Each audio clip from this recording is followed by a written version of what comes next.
Well, esta é uma reunião que vai hopi bom. Nós a reunir a cultura local de grupo não que ajuda nós para fazer parada aqui não, pois KPA, ambulância, DOE, Serlimar, Rode Kruis, IMSAM também, dus parte ambulância também está até. Dus tudo isso que normalmente está envolvido em uma parada para por facilitar isso aqui. Nós a reunir a que não para passar de regra não e também para pergunta não que está tempo para se nós por ter uma boa organização para local também vira a Parada Nacional de Luz.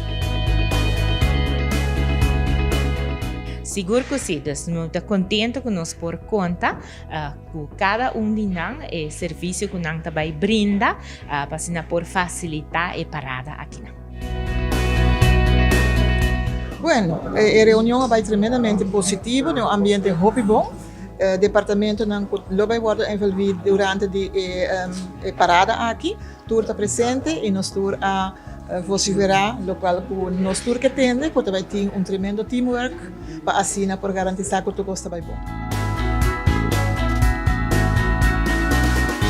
Não vai ser bom, dus maneira de passado também, dus a parada de carnaval aqui também nós está presente para dar cuidado médico no momento que está aqui tão necessário durante a parada.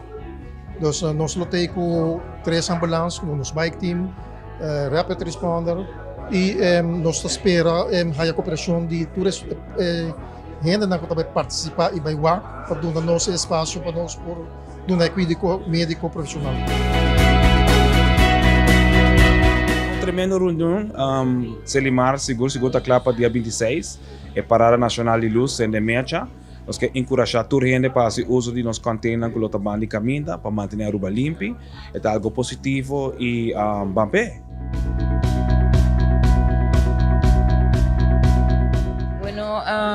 Nós está claro, nós temos um grupo de 30 plus voluntários que nós vamos subicar.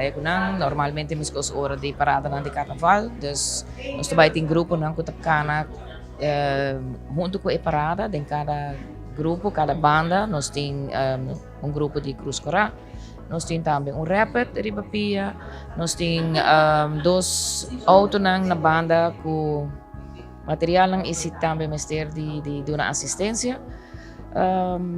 E nós temos grupo, nós está claro. Nós queremos recordar toda a gente que está bem parada e essa que está bem na banda, que para 8 horas em ponto parada da sali e para 6 horas acaba, personal de DOE lo está serando e caminho onde parada também passa, trobe da sali for the Ruben Entertainment Center e está acaba na onde antes estava a DOE. De parte de Serlimar também, nada pede cooperação de todos que está bem na banda, também é grupo para percorrer para baixo com o saco de sushi, para vender o sushi, de saco de sushi e para participante está recomendando para baixo com um baker, dormir com luz, para assim aqui nos porte menos sushi que daqui atrás durante e depois de parada aqui que está sali 8 horas na Ruben Entertainment Center, sábado 26 de fevereiro.